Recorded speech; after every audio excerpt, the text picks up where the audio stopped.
नमस्कार मंडळी, माझं नाव प्रमोद रानडे. आता आपण जो व्हिडिओ करणार आहे त्याचं इम्पॉर्टन्स हा आहे की सेक्टर वाईज कुठले शेअर्स पडलेले आहेत गेल्या वर्षभरात, म्हणजे मेपासून ते या जूनपर्यंत. ओके, एका वर्षात किती टक्के पडलेत आणि सेक्टर वाईज आपण त्याचा अभ्यास करूया. कारण प्रत्येकाला कुठला सेक्टर आवडतो ते तुम्हाला माहिती. ओके, सेक्टर वाईज मी अभ्यास केला तो तुमच्या समोर ठेवतो आणि त्याच्याप्रमाणे तुम्ही ॲक्शन घ्या असं नाही, पण तुम्हाला ॲटलीस्ट कळेल तरी की कुठला आत्ता सेक्टरमध्ये कुठला शेअर सध्या जास्त पडलेला आहे आणि कुठला शेअर नाही पडलेला. राईट, ते बघा, ही जी आहे एफ कॉलममध्ये मार्केट कॅप आपण टाकले डी आणि ईमध्ये. तर मार्केट कॅप जूनमध्ये 26 ला किती पडले, तर बजाज ऑटोची 73% पडलेली, 73%वर आलेली मार्केट कॅप, म्हणजे 25% शेअर पडलेला बजाज ऑटो. हां ना. आणि आपण टू व्हीलर सेक्टरमध्ये चा अभ्यास करतो, तर टू व्हीलरमध्ये बजाज ऑटो पडलेला आहे.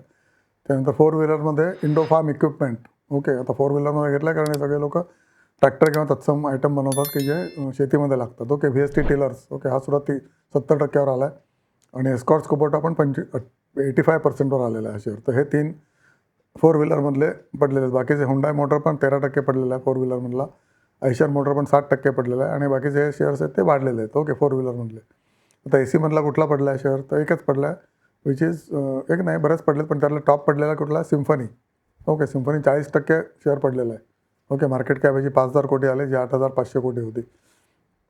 कारण याला गेल्या क्वार्टरमध्ये त्यांनी लॉस डिक्लेअर केला म्हणून. ओके, नंतर व्हर्लपूल 40% खाली आला शेअर, कारण ह्या पण शेअरचा प्रॉफिटेबिलिटी एवढी वाढली नाही. मार्च एंडला वाढणं अपेक्षित होती, पण विशेष वाढली नाही. आता जून एंडला बघायचं काय होतं ते, कारण गरमी यावेळेला नॉर्थमध्ये जून एंडपर्यंत होती. त्यामुळे मे बी व्हर्लपूल आता घेण्यासारखं आहे अजूनही, कारण 63%ला आहे. 900 रुपयाला अवेलेबल आहे शेअर. 900 नाही, 800 रुपयाला आहे मला वाटतं. आणि जर पीक तर होता 1800, किंवा कोण प्रमोटरने शेअर विकले 1200ला. राईट, 1200वरनं प्रमोटरने विकल्यामुळे हा शेअर 790 रुपयाला किंवा 760 रुपये was the bottom. So you can look at Whirlpool. ही पण MNC कंपनी आहे. नंतर बॉश कम्फर्ट, तर ठीक आहे, ही जुनी इटाची एअर कंडिशनिंग आहे, तेही सोडून देऊया. आता AC सेक्टर संपल्यानंतर मग ॲडव्हर्टाइजमेंट सेक्टरमध्ये काय झालं बघूया आपण. ॲडव्हर्टाइजमेंट सेक्टरमध्ये रूट मोबाईल पडला आहे, 50%वर आला आहे रूट मोबाईल. ओके, 1000 रुपयावरनं मग बेसिकली 1200 रुपयावरनं 1000वर आला आणि 1000चा 500 रुपये आला. आता त्याला एवढा पिटला आहे, गॉड ओनली नो. त्याची बॅलन्स शीट वाढली आहे 4 टाइम्स एका वर्षामध्ये, 5 वर्षात. तरीसुद्धा हा शेअर 50%वर आला. प्रॉफिटेबिलिटी ओके आहे, थोडीशीच पडली आहे, पण तरीसुद्धा रूट मोबाईल 50% पडला आहे किंवा पाडला आहे. वाढवलं. तुम्हाला माहिती असेल मार्केटमध्ये ऑपरेटर्स असतात. ओके, एखाद्या कंपनीचा कॉम्पिटिटरसुद्धा तुमचा शेअर पाडू शकतो, किंवा एखाद्या कंपनीला पाडायचं असेल तर there are people who are told to beat down the share by having a good amount of money with them. Shorting करत राहा, या कंपनीला शॉर्ट करत राहा. या कंपनीला जसं किल द कॉम्पिटिशन म्हणतात ना, त्या टाईप पण असू शकतं.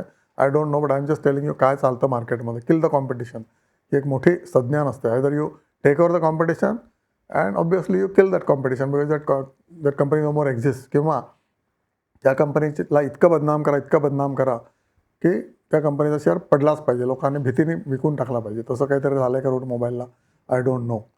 ओके, नंतर ॲग्रीमध्ये कुठला पडला आहे शेअर, तर BASF पडला आहे. ओके, ॲग्रीमध्ये 40% पडला आहे BASF. ओके, एका वर्षामध्ये. अल्कलीमध्ये कुठला पेज, तर केमफॅब अल्कली हा 42%वर आला आहे शेअर. ओके, म्हणजे 1200 रुपयाची मार्केट कॅप होती, ते आता 504 आले फक्त.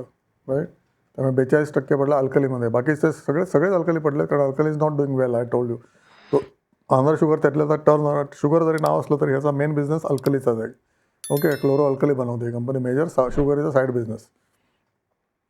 GSEL, तर ह्या सगळ्या कंपन्या टर्न अराउंड होऊ शकतात अल्कलीचा, पण त्यातल्या तर केमफॅब अल्कली ही खूप जास्त पडली आहे. अमाइन्समध्ये डायमाइन्स, ओके, ही 25% पडली आहे. नंतर अप्लायन्सेसमध्ये ला ओपाला. ओके, ला ओपालाची कटलरी आणि क्रोकरी आहे. ओके, जी आपण टेबलवर लावतो डिनर किंवा लंचला, हॉटेलमध्ये असते ती. दॅट इज व्हॉट इज ला ओपाला. दे मेक पोर्सलिन डिशेस आणि काय म्हणायचं, सर्विंग बाउल्स वगैरे वगैरे. खूप मोठं प्रोडक्ट आहे, तुम्ही PPT बघा, ते सांगणं काही शक्य नाही. पण that is what is all luxury items they make. Right, cutlery, crockery, for hotels and for dining of your home. Havells India हा पण 100% पडलेला आहे अप्लायन्सेसमध्ये.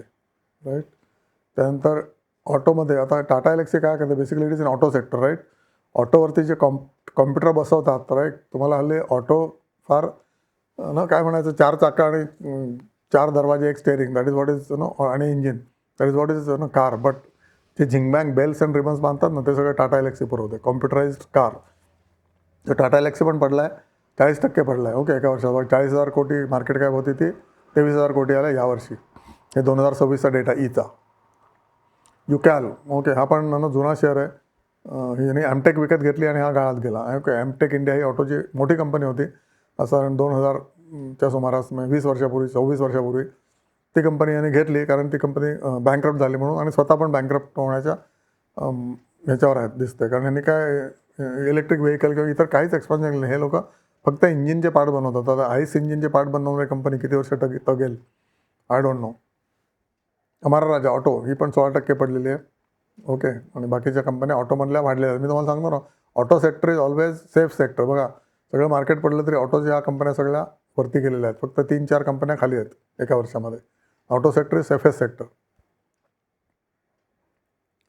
त्यानंतर बँकेमध्ये कुठल्या पडल्या सगळ्या कंपन्या, तर मॅक्सिमम कंपन्या कुठली, युको बँक वगैरे पडली, right.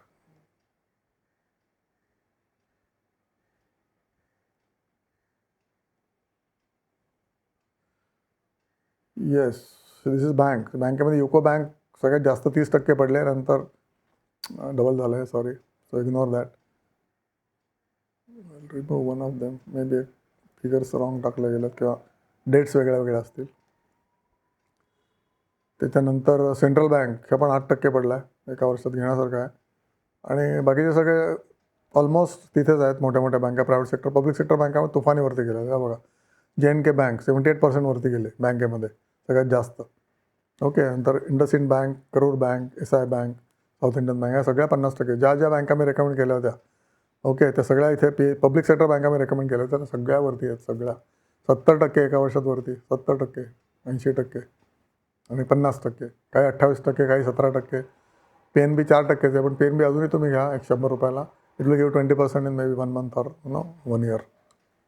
20% in 1 year is not bad, right. 100% expect करत असाल एका वर्षात, तर ते that is expecting for a moon. Okay, some people get it, everybody doesn't. आणि HDFC बँक तिथल्या तिथेच घुटमळतो गेल्या वर्षीपासून. HDFC आणि ICICI तिथल्या तिथेच घुटमळतो. मार्केट कॅप काय विशेष चेंज नाही आहे, राईट. युको बँक आणि सेंट्रल बँक खाली आले दोन, बाकीचे सगळे वरती आहेत बँकेचे शेअर. त्यामुळे banks is another safer sector, right.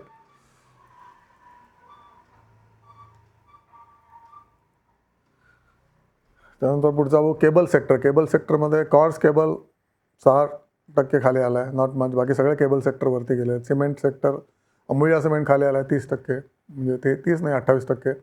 Worth buying at that, I don't no why it has come down. Ambuja cement, okay, Adani takeover केल्यानंतर. नंतर कॅपिटल गुड्समध्ये एस्केप बेअरिंग खाली आला आहे, that is because of demerger, so ignore that. Shanti gear 4% खाली आले. बाकी सगळे capital goods पण वरती आहेत एका वर्षामध्ये. मॅक्सिमम कुठला वरती गेला, किर्लोस्कर ऑइल इंजिन्स, ओके, जी डिझेल जनरेटर सेट बनवते ती कंपनी. आणि कमिन्स इंडिया ऑब्व्हियसली, ते पण डिझेल जनरेटर सेटच बनवतात. किर्लोस्कर ऑइल इंजिन 400 रुपयाला, म्हणजे 100 रुपयाचा 400 झाला म्हटलं, चौपट झाला. अरे वा, काय मस्त. मग 800 झाला म्हटलं, विकून टाकूया. आता 800चा झाला 2000 रुपये. Kirloskar oil, that is what is the power of market. सांगायचा माझा प्रयत्न हाच आहे की तुम्ही शेअर वरती जातोय तोपर्यंत विकू नका, किंवा हळूहळू विका, सगळं एकदम विकू नका. कारण then you will miss that big leap, okay, which is going to happen in front of your own eyes in next 1 year, right. पण विकायचेच नाही असंही नाही करायचं, ओके. सो हळूहळू विका. मे बी तुमच्याकडे 100चे शेअर असतील तर 10 विका, 1000 असतील तर 100 विका. आणि एव्हरी मंथला स्पेसिंग द्या. Every month I will sell 100 shares किंवा 10 शेअर्स, असं करा. 2 वर्षात सगळे विकून टाका, ओके, दॅट इज वॉट. 2 वर्षात त्याचं पीक झालेलं असतं नॉर्मली. ओके, सो केमिकलमध्ये कुठले खाली गेले, विनंती ऑर्गॅनिक्स सगळ्यात एस कंपनी आहे. विनंती ऑर्गॅनिक्स ही 27% खाली एका वर्षामध्ये. दीपक नायट्राईट 20% खाली आहे. ओके, बाकी सगळ्या केमिकल कंपन्या ओके थोड्या वरती आहेत, नॉट मच. सगळ्यात बेस्ट कंपनी फेनेटॉक्स केमिकल, एका वर्षामध्ये 56% मार्केट कॅप वाढली याची. ओके, कन्झ्युमेबलमध्ये निप्पो बॅटरी ऑलमोस्ट ही बँकरप्ट व्हायच्याच मार्गावर आहे की काय असं वाटतं. कारण बॅटऱ्या सध्या खपत नाही आहेत. कारण बॅटऱ्यांसाठी त्यांनी गव्हर्नमेंटने असं लावलेलं आहे रेग्युलेशन की तुम्ही बॅटऱ्या डिस्पोजेबल पण तुम्हीच करायला पाहिजे. जसं प्लॅस्टिकच्या बाटल्या तुम्ही बनवताना तुम्हीच डिस्पोज करायचं, तसं बॅटऱ्या तुम्ही डिस्पोज करायला पाहिजे. तसं बंधन घातलं आहे बॅटरी कंपनीजवर. आणि त्यांच्याकडे अजून तशी इक्विपमेंट किंवा तसा प्लॅन नाही की आपण स्वतःच्याच बॅटऱ्या रिसायकल करू म्हणून. तर रिसायकलिंगच्यामुळे निप्पो बॅटरीचा शेअर खाली आलेला आहे. कारण त्यांचे शेअर सध्या मे बी गव्हर्नमेंट रेग्युलेशनमुळे हा शेअर पाडलेला आहे. ओके, आणि ह्यांना लॉस पण आहे मे बी. ह्यांना कॉम्पिटिशन इतर बॅटरी कंपन्यांचं आहे की नाही मला माहीत नाही, पण आय डोंट नो. ज्या बॅटऱ्या आपण पेन्सिल सेल वापरतो ना त्या सगळ्या पॅनासॉनिक एनर्जी पण खाली आहे, 50% पडला शेअर, आणि निपो बॅटरी पण पडला. I don't know the reason. You can find out and put in comments की why this battery companies are in shambles. Okay, TTK health पण खाली आला आहे, 30% खाली आला आहे. सेंचुरी प्लाय कन्झ्युमेबलमध्ये हा पण थोडासा खाली आला आहे, राईट. तर पडलेले शेअर आपण बघतोय सेक्टर वाईज, राईट, एका वर्षात. दारूमध्ये सुला विनियार्ड यांचं काही खरं नाही, त्यामुळे हा 50% खाली आला आहे. ITC येण्यासारखा शेअर आहे, 40% खाली आला आहे. युनायटेड ब्रेवरीज पण 35% खाली आला आहे. So you can have a look at that in दारू सेक्टर. नंतर भारत डायनॅमिक्स हा 30% खाली आला आहे डिफेन्स सेक्टरमध्ये. ओके, बाकीचे शेअर्स ओके आहेत एका वर्षात. कोकियो कॅमलिन हा एज्युकेशन सेक्टरमध्ये शेअर 8% खाली आला आहे एका वर्षात. नंतर इलेक्ट्रिफिकेशनमध्ये KEC इंटरनॅशनल हा शेअर 40% खाली आला आहे. So you can have look at it. Okay, आणि IT मध्ये हॅपीएस्ट माइंड्स आणि बरेचसे शेअर खाली आहेत, पण IT मध्ये हॅपीएस्ट माइंड्स, TCS हे सगळे शेअर जवळजवळ 40% ते 50% खाली आहेत. ओके, तर त्याच्या पुढचे सेक्टर आपण पुढच्या भागात बघूया. तर या भागामध्ये आपण बघितलं की एक्सपोर्ट्स, म्हणजे आता तुम्ही IT म्हणू शकता, मी एक्सपोर्ट म्हणतो त्याला, कारण त्याला डॉलरचा बेनिफिट मिळतो म्हणून. तसे हे प्रत्येक सेक्टरमधले खाली आलेले शेअर आपण बघितले. आता उरलेल्या सेक्टरमधले खाली आलेले शेअर्स आपण त्या पुढच्या भागात. व्हिडिओ आवडला असेल तर लाईक करा, सबस्क्राईब करा. पुढे पाठवा आणि पुण्य कमवा आणि पैसे पण कमवा. पुण्य आणि पैसा एकच चॅनल तुम्हाला देतं आहे. बघा तुम्हाला पटतं आहे का, त्याप्रमाणे ॲक्शन घ्या. Thank you so much and God bless you.